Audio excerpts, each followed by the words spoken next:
Okay, we're now recording.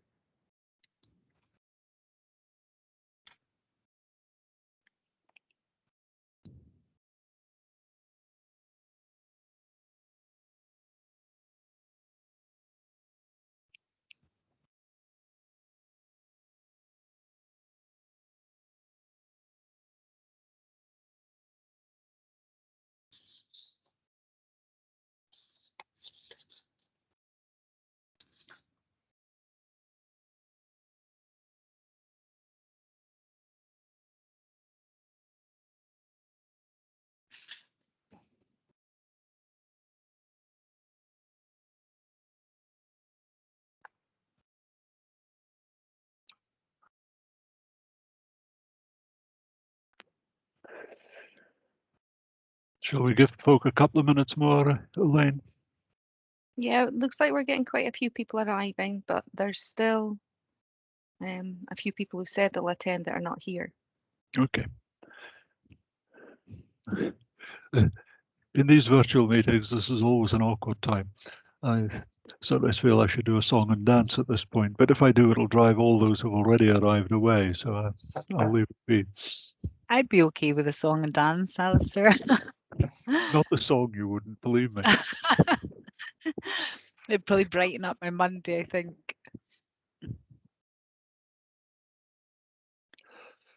Oh, excuse me. I know you're reading the lovely poems, but if everybody could remember that when the speakers are speaking, if you can mute your microphones, that would be handy. If you haven't, I may turn you to mute, so please don't be offended. And my apologies for coughing in everyone's ear just now.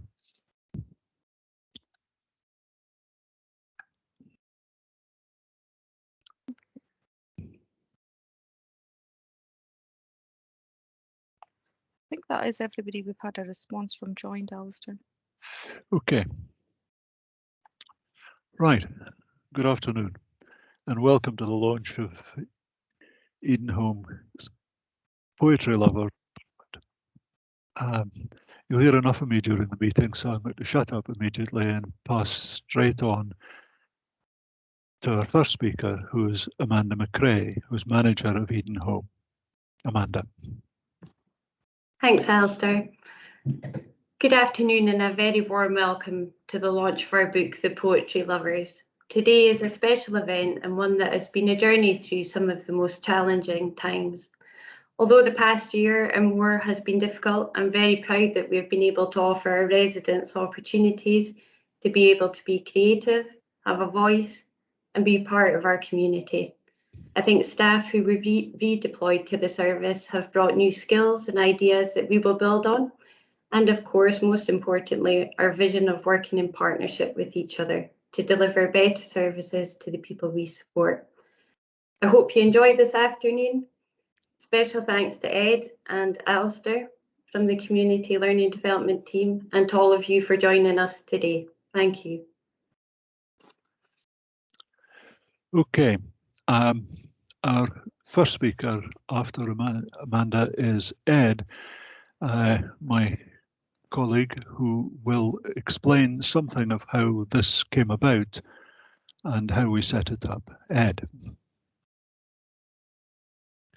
Okay, thank you, Alistair. Yeah, so I'm Ed Garrett, and as Amanda said, I work for the Community Learning and Development team, and I was redeployed to Edenholme for 2 days a week in April last year, through to kind of August, and then returned regularly to support the poetry group.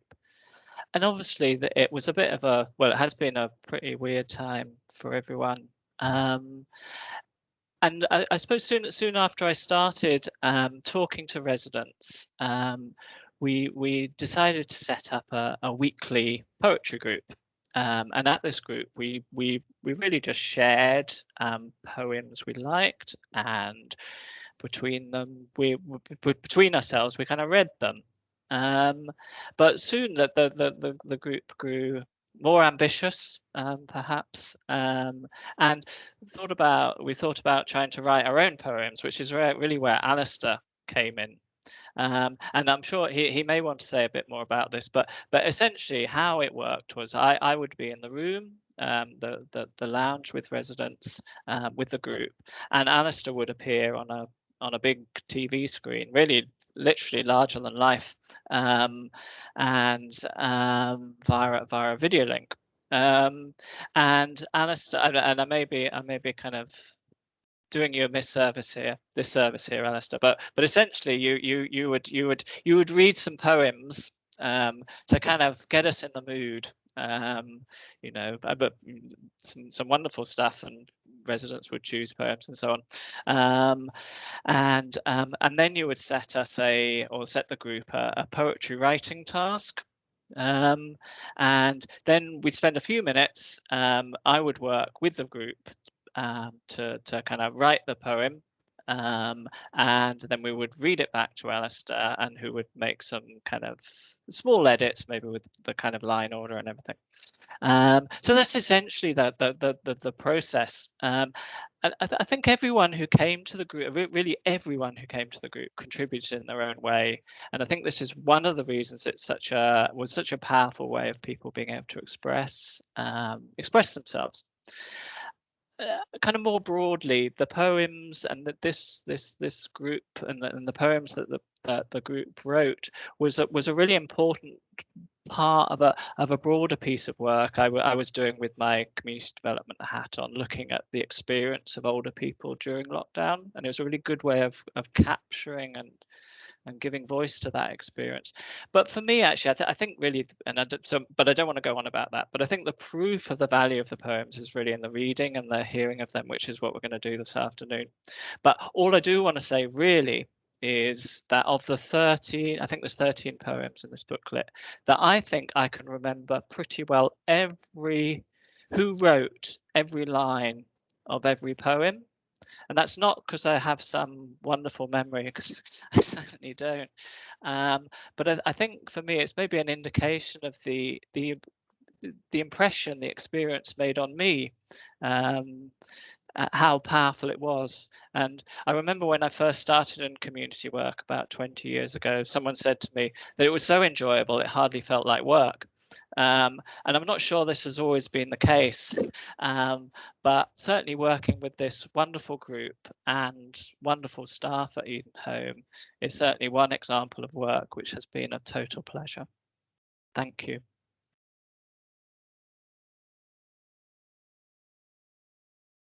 Thanks, Ed.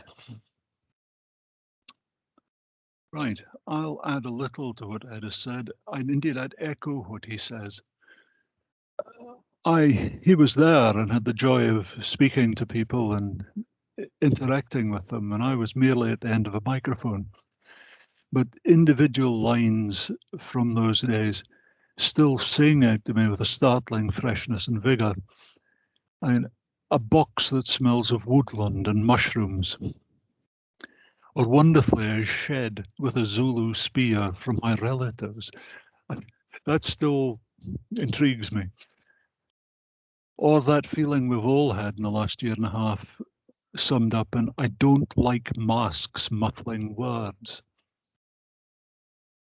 Or the subtlety and the poignancy, indeed, of a line like, I like, but I miss the entertainment we had. Every time over the last year that I've walked my dog past Edenholme, I've thought of the ducks that often featured in our conversations and the wee burn outside of it. The whole experience was a reminder to me that everyone has stories to tell and the capacity to tell them arrestingly. I grew up with stories. My mum told stories all her life, and I remember my grandfather and his old fisher cronies yarning. And I remember an occasion, it was about 40 years ago. I was standing in a bar in Hawick, Queenshead, a real hard hat bar in Hawick, and suddenly found next to me this wee old Bochelo man, Redman his name was, who was, I was about to say famous, who was notorious locally as a poacher. And my only recollection of him up to that point was sitting staring dourly into his pint for most of an evening before disappearing in silence out the door. But this evening, he tapped me in the arm and says, "You come in." I said, "Hi."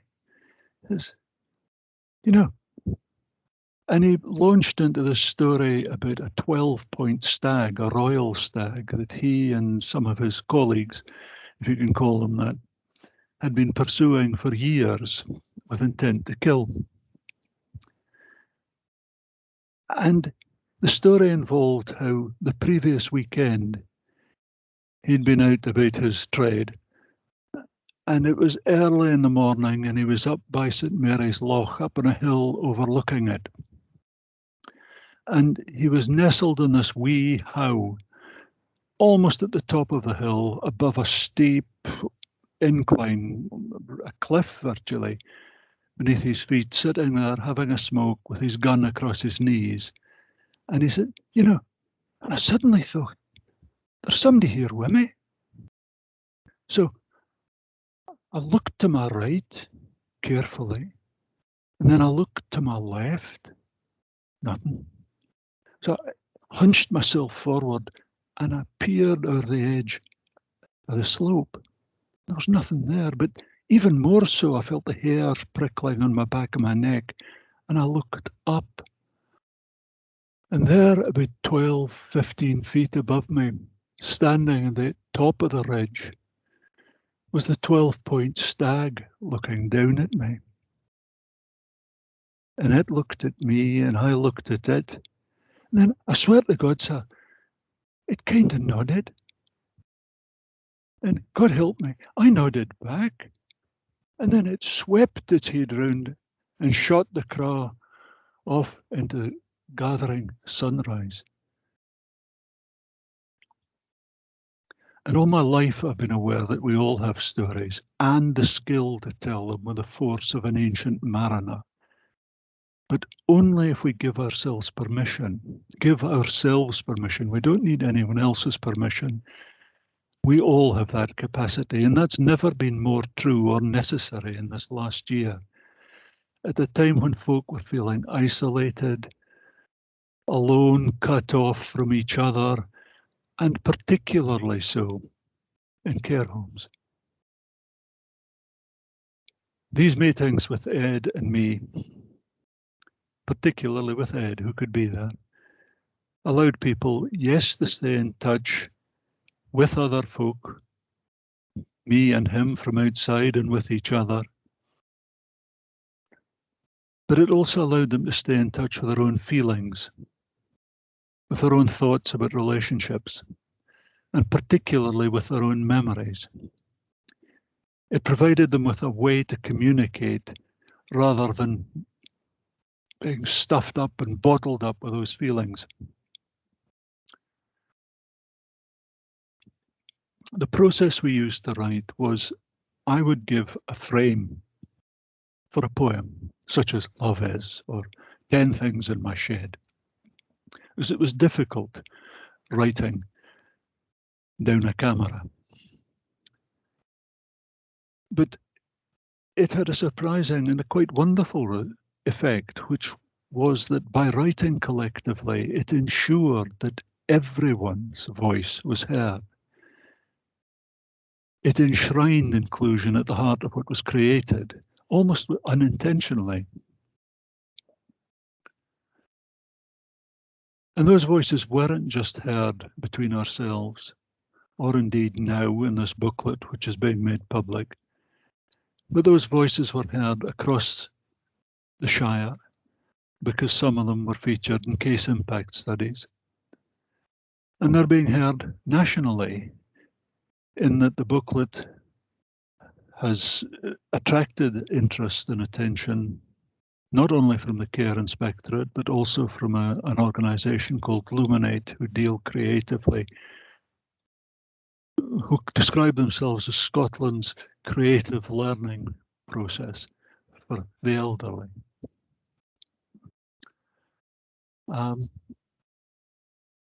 It's been a privilege to be part of this, and both Ed and I have enjoyed it, as I know all of the residents, as much as all of the residents have.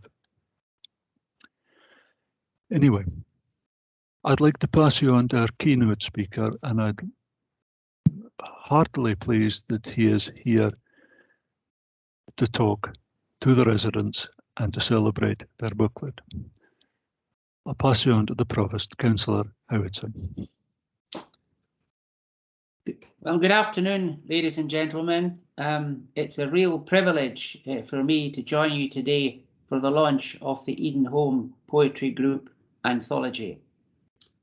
Let me first take this opportunity, if I could, to thank Amanda McRae for hosting us today and for that most informative introduction from Ed and Alistair. As we've heard, the innovative project which led to the production of this excellent booklet is but one of the many which resulted from Aberdeenshire Council's policy of redeploying its large and varied workforce to assist in the provision of essential support during the pandemic and lockdowns. This, ladies and gentlemen, was a truly inspired partnership between our community learning and development workers and the care home to which they were deployed in their support role. It was really truly heartening to hear that the poetry writing group was quickly set up at the request of some residents after they had enjoyed the readings which had been shared with them. During their Friday session, residents were able to meet with one another and share in a common intellectual pursuit, and that is to escape something of the isolation imposed by lockdown. I have to say, I have been very impressed by the wide variety of subjects being tackled in the poems contained in this first-class booklet. From love to summer and spring, to what you might find in a shed, the anthology gives a fascinating insight into the minds of poets. Quoting from one of the poems, where the writer describes the effect of poetry as, and quote, "It brings some symmetry to things. Hearing people makes me happy. Makes me happy is the key." At a time of national, local, and personal emergency, such as we have witnessed throughout the pandemic, it's important to be reminded of the power that writing has to restore that sense of allowing us to take charge of how we react to things and not merely be subjected to them. And anything that, quote unquote, makes me happy at such a time is certainly to be cherished.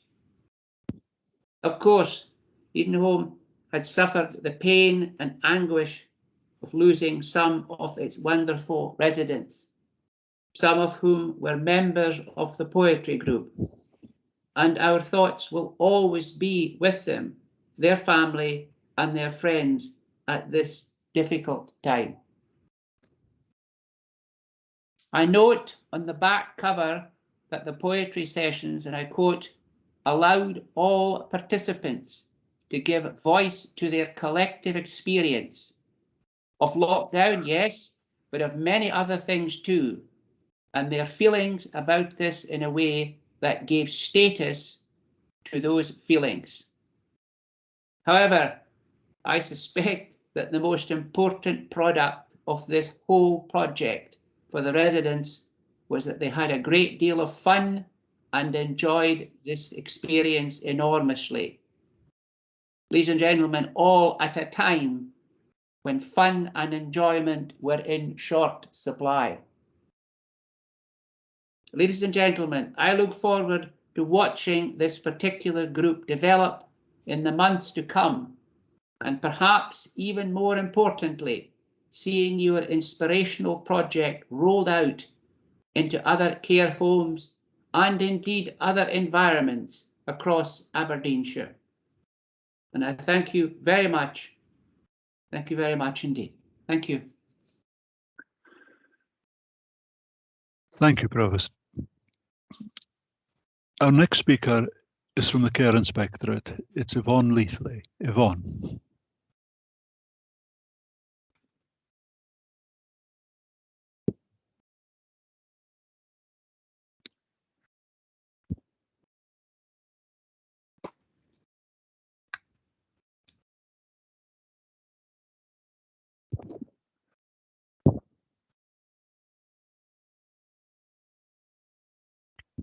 Alistair, can you hear me? I can hear you now, yes. I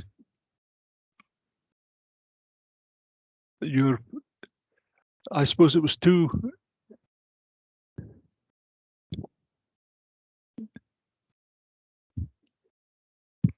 We seem to be having some technical difficulty with your picture, Yvonne. Can you hear me?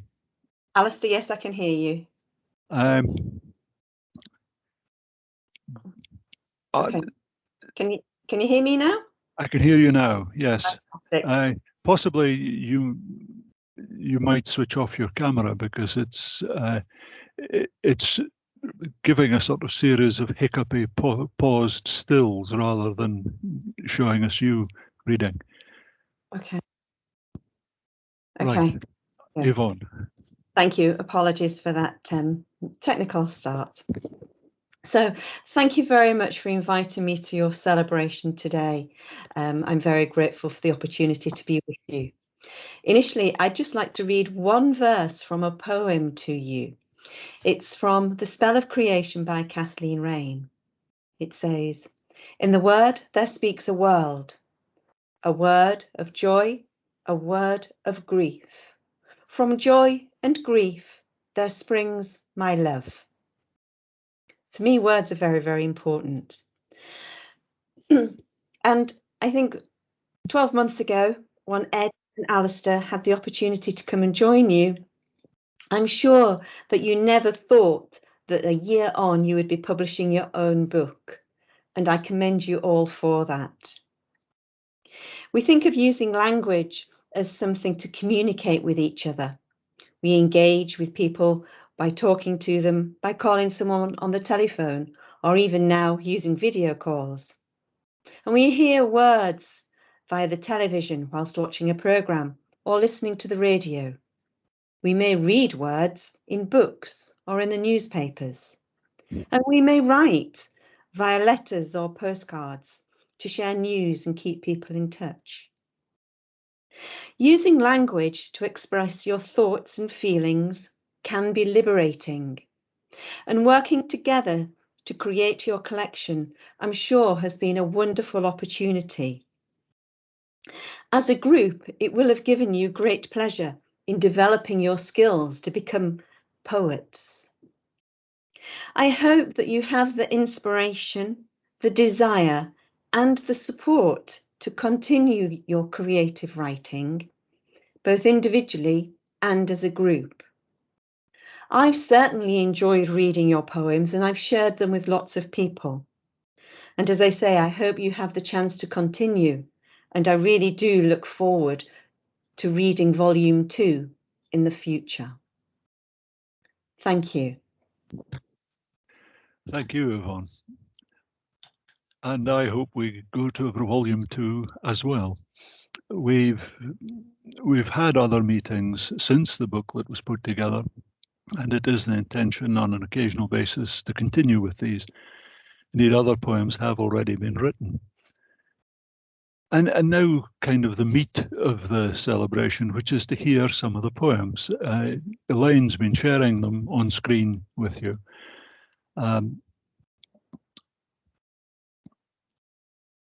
First, we'll have a series of readings from Ed, Yvonne, myself, and Ruth Forbes and Sheila D'Agostino, 2 members of the group who are able to be with us.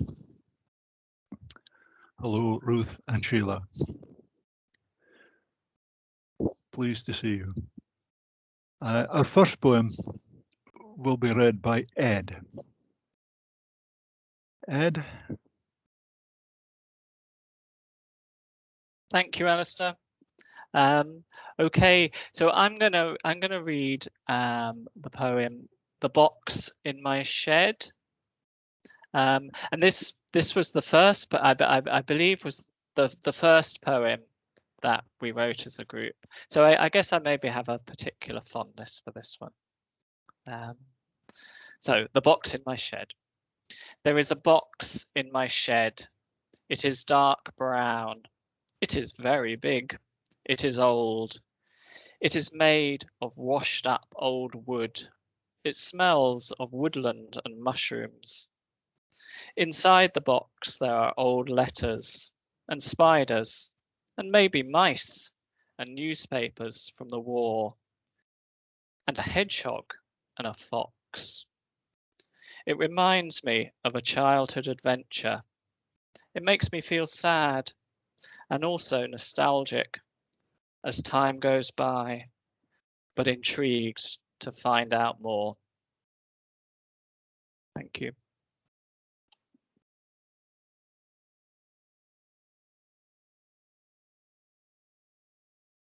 Thank you, Ed.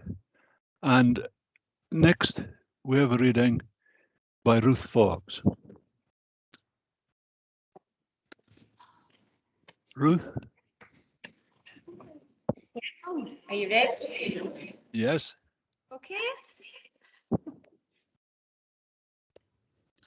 A rusted spade with a wooden shaft, an axe for chopping firewood, a tin pan with some residue,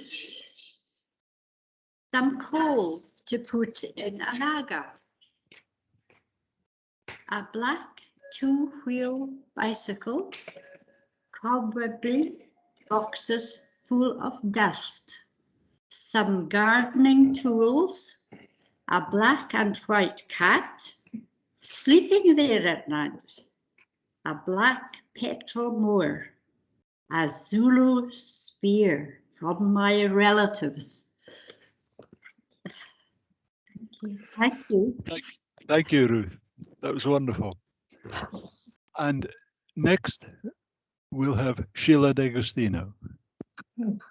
Hi, slight change, Towers. We're going to be reading I Remember. Okay. I remember. I have to think about it. My memory is not so good. I remember when the Royal Yacht Britannia came to Aberdeen and I met a lovely sailor. And then when the Diana yacht came, I met another sailor, I remember. And it's true. That's great. Thank you.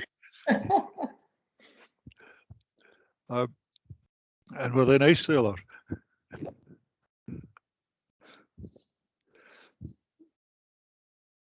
Right.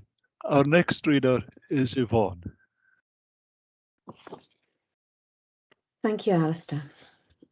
Love is. Love is a beautiful rose. Love is what makes the world go round. Love is a joy to behold. Love is cold feet on a warm body. Love is kindness. Love is something beautiful. Love is utterly living. Love is patience. Love is essential. Thank you. Thank you, Yvonne. And yes, it is essential. And there's a great deal of love went into all of these poems. And I love hearing them. I'll finish our readings by reading a couple. The first was one that in a way was the poem that broadened our horizons into being heard outside of Edenholme. And it was a way of collecting thoughts about what residents and we didn't like about things in general, but particularly our feelings about lockdown. It's called What I Don't Like. What I don't like. In general, I don't like screeching seagulls at night, keeping me awake. I don't like spooky castles at night. Nobody likes spiders and beetles. I hate stormy weather. It really scares me. I don't dislike anything. Things grow on me. I don't like tripe and potted meat. I don't like people quoting from newspapers. I don't like slugs and caterpillars or spiders. In lockdown, I don't like lockout doors. I don't like not seeing family for weeks. I don't like sweaty masks. I don't like masks muffling words. I don't like masks because they're frightening. I don't like all the lockdown repeats on TV. But in particular, I don't like spiders creeping up walls.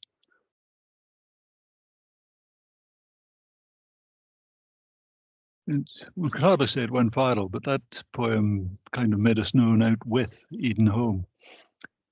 And two things about it. One, I feel impelled to say that there was at least one of the group who loudly proclaimed the fact that she actually quite liked spiders.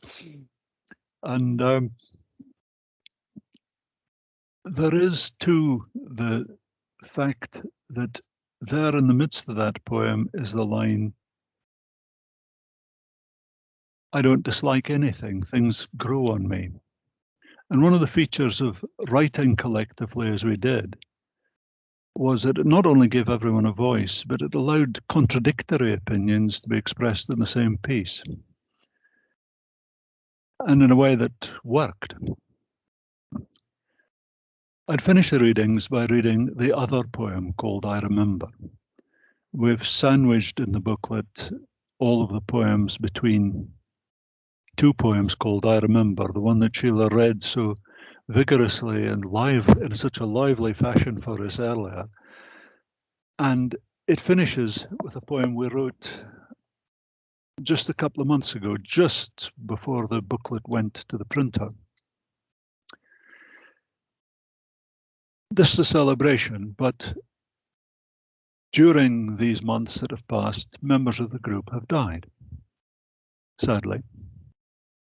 And this poem was written in memory of those people and the things that we remembered about them or cherished about them. It's called, again, I Remember. I remember she was very well spoken. She knew what she was talking about. She sounded like a teacher. She loved the mallard ducks that live under the bridge, who sleep floating on the stream or coiled on the grass. She was the first to throw white chrysanthemum. He said it as well as any of us, his memories from the war and his love of getting out. She spoke when we worked together, huddled, soft-spoken to the mic. 30 years and more since, she called out for poems in a voice that sang out like the slow black, crow-black fishing boat bobbing sea of the poet she loved. I remember. And the quote is, of course, from Dylan Thomas, who was a favourite poet of one of our members.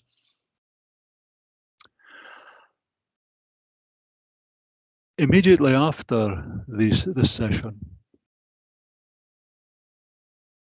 excuse me, I've got a cough. Immediately after the session, Elaine will be putting a link up on WordPress to a copy of the booklet. And I believe that reference to it will be going on the Luminate site.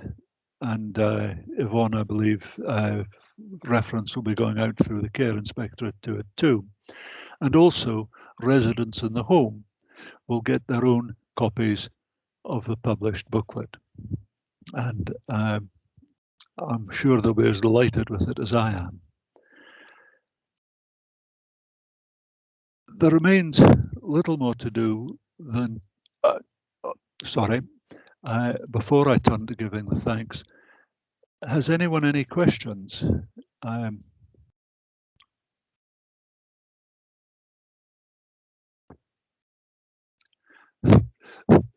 Over a lifetime of being a teacher before I became a community learning worker, I shouldn't have asked that question in that form. I grew accustomed to the notion that the one certain way of creating absolute and utter silence was to say, now, have you any questions? I've just proved the success of that as a technique yet again.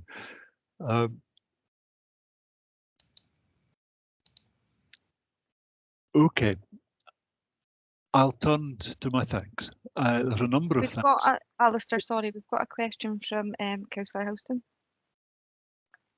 Hello, yeah. Thank you. Can you hear me okay? Yes. Yes, sorry. Yeah, no, it's not really a question, but I just, I've been reading this book of poetry once or twice since I got it, and I just wanted to say how inspiring a lot of this work is. It's when I have a lot of functions to go to as the provost, but I must say this has been one of the highlights of my time in public life, and I just want to commend the work that's been done and the spirit that's gone with it, and just to applaud it and the work. And I hope to see a future publication of this very fine stream. Thank you very much. Thank you. Thank you, Bill.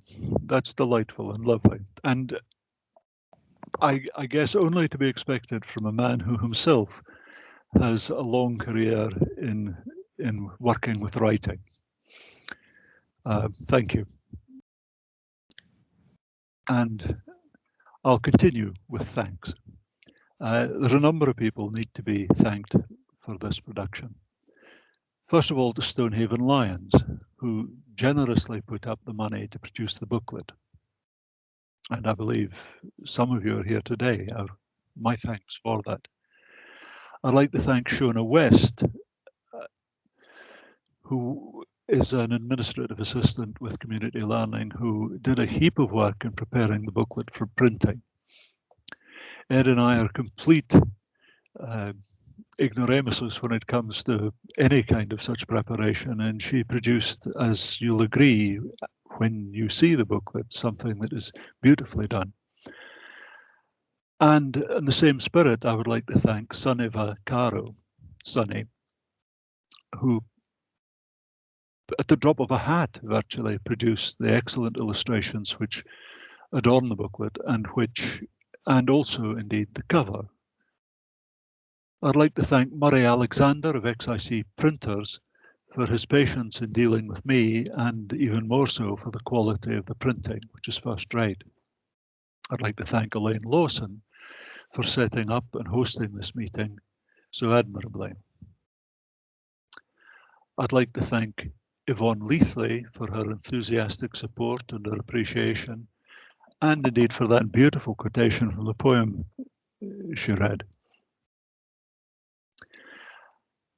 I'd like to thank Amanda McRae for her commitment to the value of this project to residents in our home, and indeed for taking lots of time to deal with my concerns in setting up the launch. Throughout all of that time, I was conscious of the importance of the work she had to do. I was particularly made aware of that in a conversation last week while I was frantically worrying about the nitty-gritty of this launch. And she said, "Oh, sorry, I'm going to have to break off because I have to deal with an emergency." And I suddenly realized how small my concerns were compared with hers. Thank you, Amanda, not only for your help in this, but for all the good work you do in that home. I'd like to thank Councillor Howatson, the Provost, for his speech and for his continued support over many years in all things to do with creative acts and literature. he has, as I said a moment ago, an abiding interest in all things literary, but he has an abiding interest in people generally. And I think that was clear in the quality and the integrity and the honesty of his speech. I'd particularly like to thank Ed, my partner in crime, without whom the rest of all of this would have been impractical, if not impossible.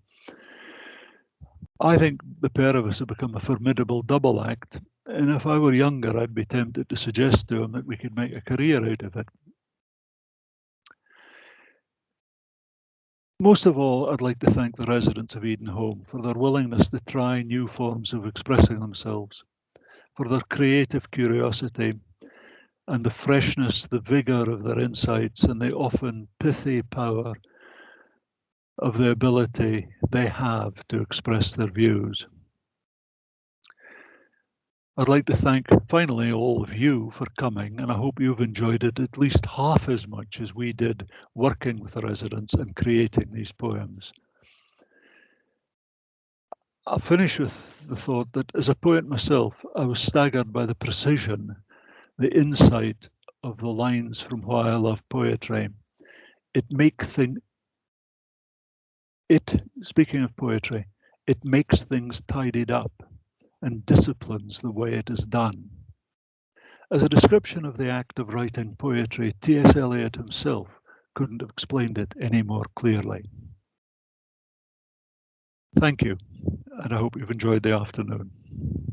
And one final thanks, I suppose, to our two readers of today, Ruth and Sheila, who did themselves and us all proud. Well done.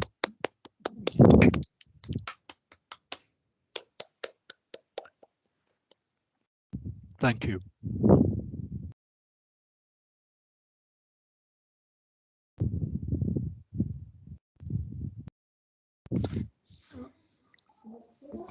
Thank you.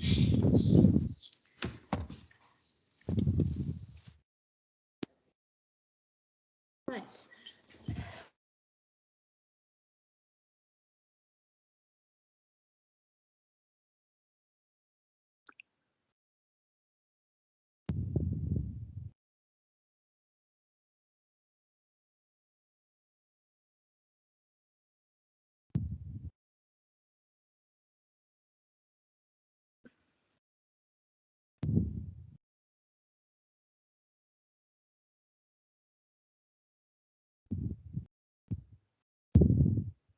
For anyone still here, I've put a link to the a digital copy of the poetry book in the chat.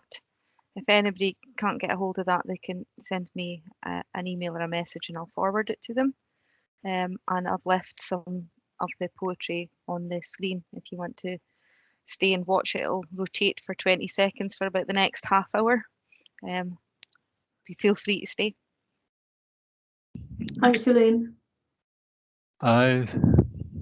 Thank you, Yvonne. Thank you. I was wondering, Ed, if you could stay on briefly, and Elaine. Yvonne, I'll get in touch with, or do I need to give you anything about getting the booklet? You've got the booklet and you've got all the links. Do you need anything else? Nothing. Everything's brilliant. Thank you. Okay, thank you. Okay, thanks again. And Thank you. It was lovely to hear all your poems. Thank you for letting me join you. Bye-bye for now. Thank you. Bye.